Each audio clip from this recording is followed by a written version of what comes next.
Hi, I'm Connors with Gunroom.tv and we're here today at the British Shooting Show 2019 taking a look at Emberleaf knives. So you are Dean, Yes. You're a knife maker, Yep. one of two knife makers. Yes, so there's us and an apprentice. Yeah. Brilliant, taking an apprentice is always a good thing to do.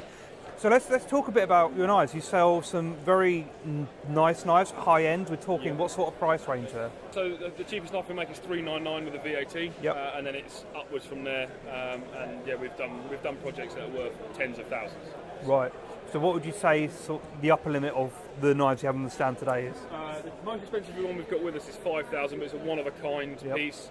But yeah, obviously with all the hunting range stuff, it's about 400. And then we've got some stuff that gets into the sort of £1,000 range. Cool. So yeah. So let's talk a bit. Where did this all come from? Why did you start making knives? Joel, the other bladesmith, made his first knife when he was like 14, and then I was a blacksmith fabricator in the army. We were both in the army together, and then when we left, we were teaching like bushcraft and survival. So military and then bushcraft, knives were like a daily thing for us, and then we sort of started doing it as a hobby, and then it sort of got out of control, basically. I know that feeling also well. So you're a blacksmith. Are you forging your own steel? We can do that, but with modern knife making techniques, some of the steels are we have to use stock removal methods.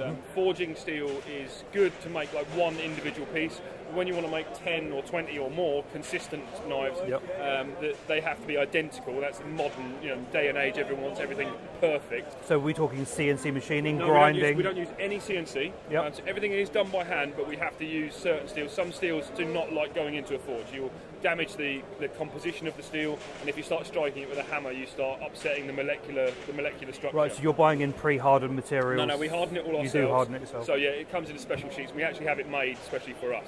So yeah, that's our steel. Is it like, so you're buying the strip of Damascus? Yeah, it comes in a sheet. Yeah. Damascus we can forge as well, but we use a Damas steel, which is a stainless steel Damascus. I know Damas steel. Yeah. It's fine. So they guarantee zero inclusions as well. So they're So inclusions in Damascus is always a massive problem. An inclusion is a gap in the material, right. And when you remove, so it's like a bubble inside the metal.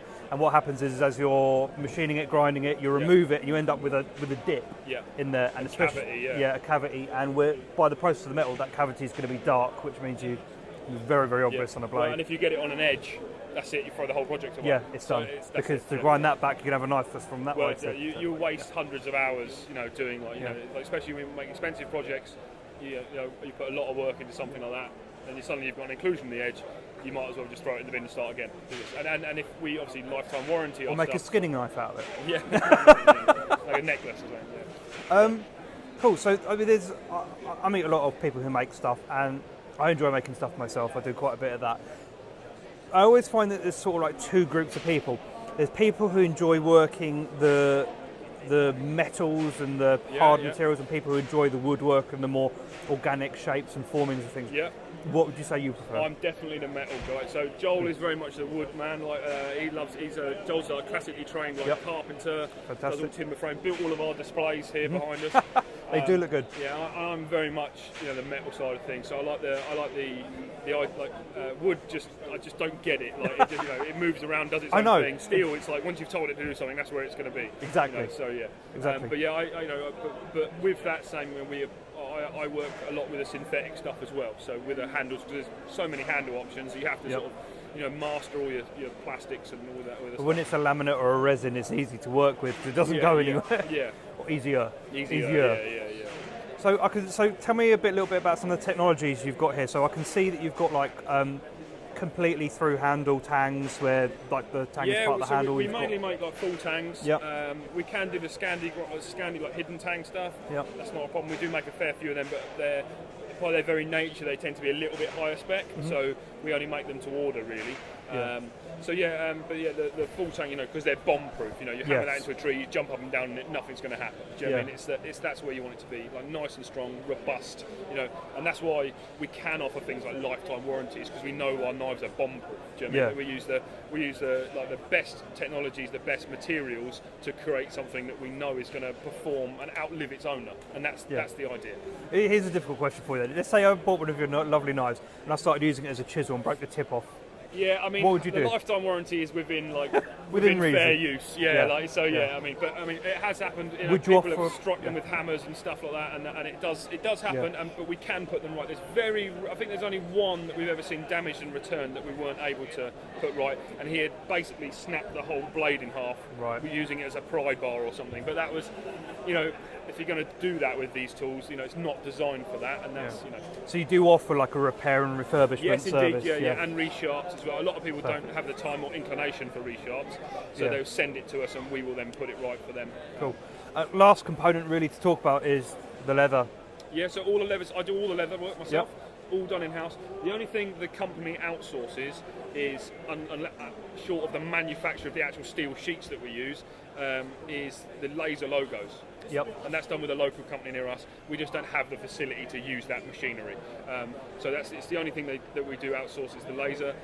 But yeah, all the leather work's done in-house. We do all Kydex as well. We do a lot of stuff for Spartan, all their Kydex poster solutions are all made at Emberleaf. And it's just that having those options to play around with. So it's anything you like. So you've been waving this lovely bit of kit around. Why don't you tell me a little bit about it? Why did you pick this one up? I picked this one up. This shape is a brand V1. It's the first shape we designed as a team to fill the need for bushcraft knives. This was the knife that we, this is our baby really. This is the first knife we started producing. This is a special edition version of that knife. This is a ginseng Damascus steel. So it's two types of steel forged together. And then this is a 60,000-year-old woolly Mammoth Ivory handle. This is stainless steel striking pommel. And it's a 4mm blade, and it's one of my favourite. Well, I'll let you It looks beautiful. It looks robust, and it feels good in the hand, doesn't it? But that was our answer to the Ramir's Bushcraft Woodlaw, which oddly, full circle, we now make. So we make the knives for Ramir's as well. Tell me more about the shape. What is special about it? So we set it up to do all your bushcraft needs. So the first major thing for bushcraft would be like looking at feather sticks, so power, putting power down. So this section here is as close to the hand as we can make it. So that gives you the push power. So when you put your weight down, it will, because you don't want to create a pivot point, right? We got this little flat section on the side. So you can, when you do a chest lever grips with stock removal, you can remove more material and it just sits perfectly, and then this cant on the back so it doesn't rock into your chest. The tip, then you can choke it up and you've got this spear point, and you can use it as a gouge and make like little circles and things like that. And it's just like the broad blade, so battening it and stuff like that. Like I say, totally bomb-proof. It hasn't got the same finesse as like a Kale, which is set up for deer stalking, which is also probably the most famous knife we make. But this shape will always be close to my heart. Brilliant. So how much could you pick one of these up for?